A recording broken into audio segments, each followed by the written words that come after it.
25, 26, 27, 28 મેમાં જો વરસાદ થાય તો પછી વાયુ ફૂંકાવાની શક્યતા રહે છે, પવન ફૂંકાય, 73 ઉકાળે એમ કહેવાય, એટલે ખંડપુષ્ટિ થાય. તારીખ 18 થી 23 અરે વંટોળ સાથે અને કાચા મકાનના સાપડા ઉડી જાય તેવા પવનની ગતિ રહે છે અને પ્રી મોન્સૂન એક્ટિવિટીનો વરસાદ થવાની શક્યતા રહે છે. જૂનની શરૂઆત સુધીમાં બંગાળ ઉપસાગરમાં સાયક્લોન થવાની શક્યતા રહે છે, વાવાઝોડું, અને અરબ સાગરમાં પણ તેની હલચલ કદાચ આવી શકે.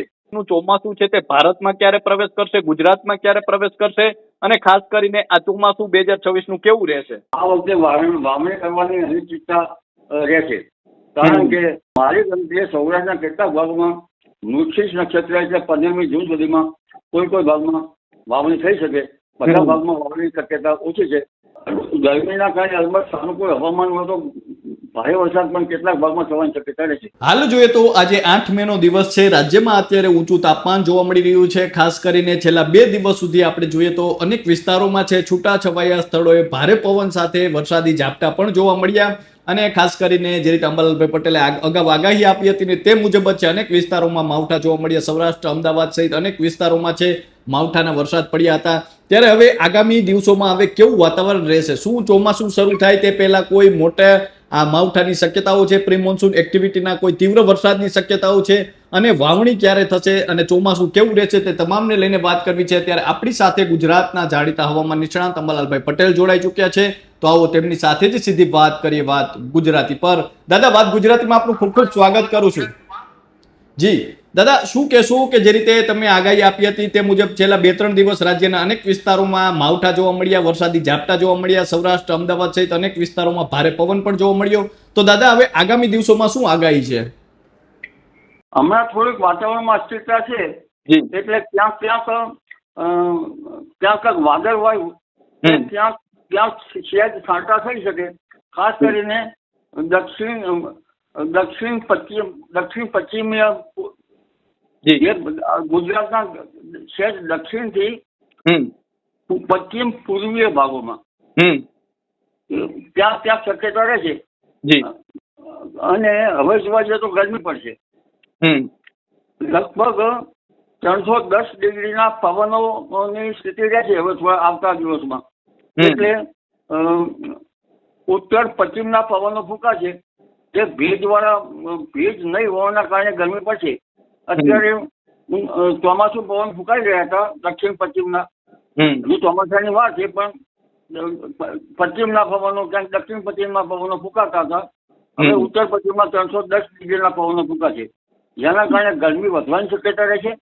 ગરમી તો હજુ વધી છે, પરંતુ હવે ધીરે ધીરે 12 તારીખ સુધીમાં મધ્ય ગુજરાતના ભાગોમાં આકરી ગરમી પડશે, અને ત્યાર લગભગ ગરમી મધ્ય ગુજરાતના ભાગોમાં વડોદરા, આણંદ આ ભાગોમાં તો મહત્તમ તાપમાન 44 થી 45 ડિગ્રી સેલ્સિયસ જેવું જવાની શક્યતા રહે છે. આ ઉપરાંત ઉત્તર ગુજરાતના ભાગોમાં પણ 43-44 ડિગ્રી સેલ્સિયસ જેવું મહત્તમ ઊંચું તાપમાન જોવાની શક્યતા રહે છે. કચ્છના ભાગોમાં પણ મહત્તમ ઊંચું તાપમાન 41-42 ડિગ્રી સેલ્સિયસ જેવું રહેવાની શક્યતા રહે છે. ઉત્તર સૌરાષ્ટ્રના ભાગોમાં મહત્તમ તાપમાન 42-43 ડિગ્રી સેલ્સિયસ જેવું રહેવાની શક્યતા રહે છે. જેમાં હળવદ, ધાંગધ્રા, હળવદ અને સુરેન્દ્રનગરના ભાગોમાં આકરી ગરમી પડવાની શક્યતા રહે છે. મોરબીના ભાગોમાં પણ ગરમી પડશે, અને લગભગ સૌરાષ્ટ્રના અન્ય ભાગોમાં જોઈએ તો ગિરનારના ભાગોમાં પણ મહત્તમ ઊંચું તાપમાન 40 અથવા 41 સેલ્સિયસ જોવાની શક્યતા રહે છે. કચ્છના ભાગમાં ભુજમાં વધારે ગરમી પડશે. પશ્ચિમ સૌરાષ્ટ્રના ભાગમાં દ્વારકા વગેરે ભાગમાં મહત્તમ ઊંચું તાપમાન 32 ડિગ્રી સેલ્સિયસની આસપાસ રહેવાની શક્યતા રહે છે. આ ઉપરાંત પોરબંદર વગેરે ભાગમાં મહત્તમ તાપમાન 33 ડિગ્રી સેલ્સિયસ આસપાસ રહેવાની શક્યતા રહે છે. આ ઉપરાંત જામનગરના ભાગોમાં મહત્તમ તાપમાન 36-37 ડિગ્રી સેલ્સિયસ આસપાસ જવાની શક્યતા રહે છે. અને દક્ષિણ ગુજરાતના ભાગોમાં પણ 34 ડિગ્રી સેલ્સિયસ આસપાસ જવાની શક્યતા રહે છે. ધીરે ધીરે ગરમી વધશે, બફારો વધશે, અને ક્લાઉડ કવર હમણાં જોઈએ તો 1 થી 2 ઓક્ટેવના ગણા છે. અને લગભગ તારીખ ફરી એક પવનની અસ્થિરતા મધ્યપ્રદેશના લગભગ પશ્ચિમ અને પૂર્વોત્તરમાં ઝુકાવ, અને તામિલનાડુ સુધીના ઝુકાવમાં બંગાળ ઉપસાગરના પવનો અને અરબી સમુદ્રના પવનોની થોડી અસ્થિરતા ગણાશે. એટલે વાદળ વાયુ લગભગ દક્ષિણ ગુજરાતના ભાગોમાં પણ અને દેશ લગભગ પૂર્વીય દેશના મધ્ય પૂર્વીય ભાગોમાં પણ વાદળ વાયુ આવવાની શક્યતા રહેશે.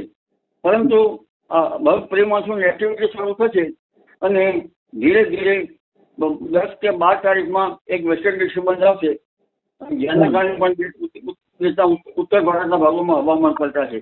હવે ધીરે ધીરે ઉત્તરીય પર્વતીય પ્રદેશોમાં વેસ્ટર્ન ડિસ્ટર્બન્સની અસરો વધુ થવાની શક્યતા રહેશે. તારીખ 15 આસપાસ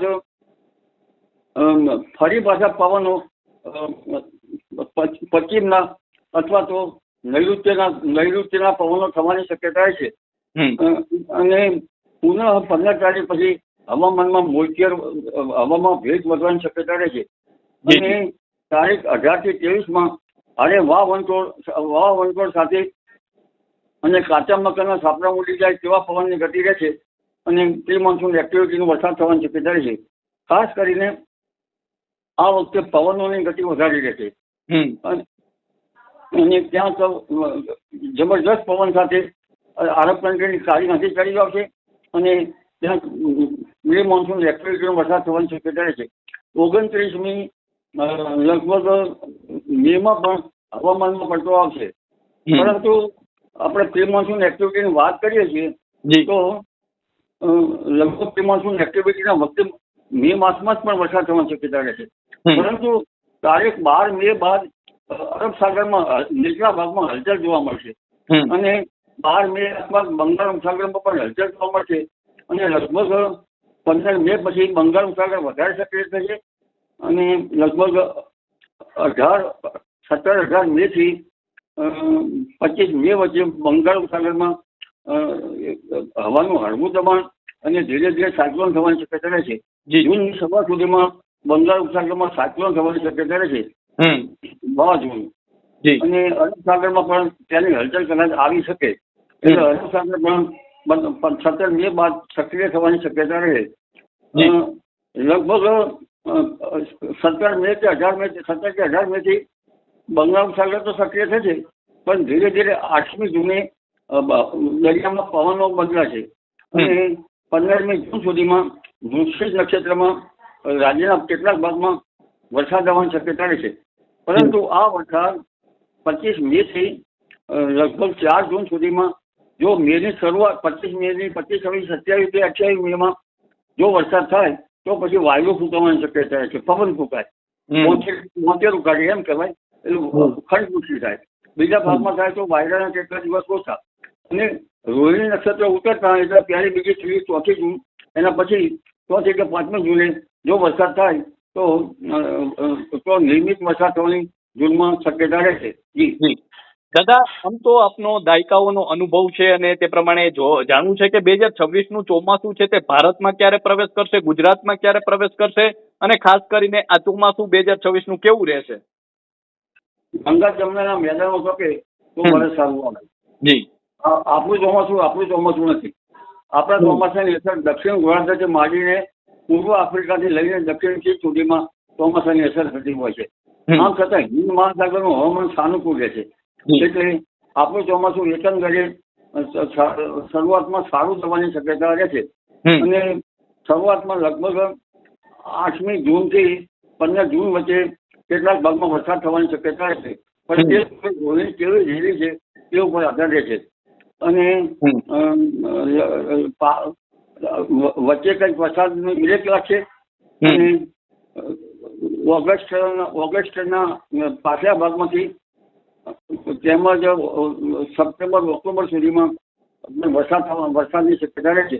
પરંતુ સપ્ટેમ્બરમાં વરસાદ જુદા જુદા ભાગોમાં થશે. સપ્ટેમ્બરથી આકરી ગરમી પડવાની શક્યતા રહે છે અને ગરમીના કારણે વરસાદ આવવાની શક્યતા રહે છે. આ વખતે લગભગ 5મી ઓક્ટોબર સુધીમાં અને 17મી ઓક્ટોબરે અરબ સાગર અને બંગાળ ઉપસાગરમાં પવનોની ગતિ વધારે રહેશે. જી દાદા, આમ જોઈએ તો ખાસ કરીને વાવણી ક્યારે થશે તે જાણવું છે. ગુજરાત આખામાં જ્યારે વરસાદ છે તે ચોમાસું કવર કરી લે ત્યારે વાવણી થતી હોય છે, તો આ વર્ષે વાવણી ખેડૂતોને ક્યારે થઈ શકે છે? આ વખતે વાવણી કરવાની અનિશ્ચિતતા રહેશે કારણ કે રોહિણી કેવી તપી છે અને રોહિણી નક્ષત્રમાં ઉતરતા વરસાદ કેવો થયો છે તે ઉપર આધારિત છે. જો જૂનની શરૂઆતમાં વરસાદ થશે તો વાવણી વહેલી થવાની શક્યતા રહે છે. પણ મારી ગણતરીએ સૌરાષ્ટ્રના કેટલાક ભાગોમાં મૃગશીર્ષ નક્ષત્ર એટલે 15મી જૂન સુધીમાં કોઈ ભાગમાં વાવણી થઈ શકે. બધા ભાગમાં વાવણીની શક્યતા ઓછી છે. પણ અરબ સાગરમાં જે સાયક્લોન બનવાનું છે તેની સ્થિતિ કેવી છે તે ઉપર આધારિત છે. જો સાયક્લોન ગુજરાત તરફના ભાગોમાં આવશે તો જરા સૌરાષ્ટ્ર અને કેટલાક ગુજરાતના ભાગોમાં વરસાદ થઈ શકે. ઓમાન તરફ જશે તો ગુજરાતના ભાગોમાં હરકત આવશે નહીં. આમ છતાં જરા વરસાદ મૃગશીર્ષ નક્ષત્રમાં 15મી જૂન સુધીમાં કઈ ખાવાની શક્યતા રહે. જી દાદા, એ જાણવું છે હવે કે આપના જે અનુભવ પ્રમાણે એ જાણવું છે કે આપ કઈ રીતે જોઈ રહ્યા છો 2026નું ચોમાસું છે તે કયા વિસ્તારો માટે ખાસ કરીને સારું રહી શકે છે? 2025નું ચોમાસું, શરૂઆતનું ચોમાસું ગુજરાત માટે સારું રહેવાની શક્યતા રહે છે. ગરમીના કારણે અલબત્ત સાનુકૂળ હવામાન હોય તો ભારે વરસાદ પણ કેટલાક ભાગમાં થવાની શક્યતા રહે છે. વચ્ચે વરસાદ ખેંચાવાની શક્યતા રહે છે. અને વધતો ઓછો વરસાદ લગભગ સપ્ટેમ્બર સુધી થવાની શક્યતા રહે છે. પિરિયોડિક વરસાદ થશે. પરંતુ સૌરાષ્ટ્રના ભાગમાં પણ જુલાઈ માસમાં લગભગ 5 જુલાઈ બાદ પણ વરસાદ થઈ શકે છે. પરંતુ સમગ્ર ભારતમાં 20મી જુલાઈ બાદ લગભગ ઉત્તર ભારતના ભાગોમાં વરસાદ થવાની શક્યતા રહે છે. અને 20મી જુલાઈ બાદ ગુજરાતના કોઈ ભાગોમાં ખંડવૃષ્ટિ થવાની શક્યતા રહે. જી, તો દાદા અમારી સાથે જોડાવા બદલ અને આપનો કિંમતી સમય આપવા બદલ ખૂબ ખૂબ આભાર. તો આ હતા ગુજરાતના જાણીતા હવામાન નિષ્ણાત અંબાલાલભાઈ પટેલ. અને અંબાલાલભાઈ જે રીતે આપણી સાથે વાત કરી છે, ખાસ કરીને જે આગામી દિવસોમાં કેવું વાતાવરણ રહેશે તે, અને તેમણે ખાસ કરીને 15 મે બાદ ક્યાંક ને ક્યાંક વાવાઝોડાની શક્યતાઓ પણ વ્યક્ત કરી છે. પરંતુ તે જોવું રહેશે કે તે ગુજરાત સુધી આવે છે કે કેમ. એ સાથે તેમણે ચોમાસાની શરૂઆતને લઈને વાત કરી છે. તેમણે કહ્યું છે કે જો જૂન માસની શરૂઆતમાં જ જો વરસાદ સારા પડે છે તો વાવણી વહેલી થઈ જશે, અને તે પણ જોવું રહેશે. તેના પર ચોમાસાનો પણ આધાર રહેશે, અને ખાસ કરીને ચોમાસા દરમિયાન કેવો વરસાદ રહેશે તેને લઈને પણ આપણી સાથે વાત કરી છે. તો હાલ તો બસ આટલું જ. ફરી મળતા રહીશું વાત ગુજરાતી પર.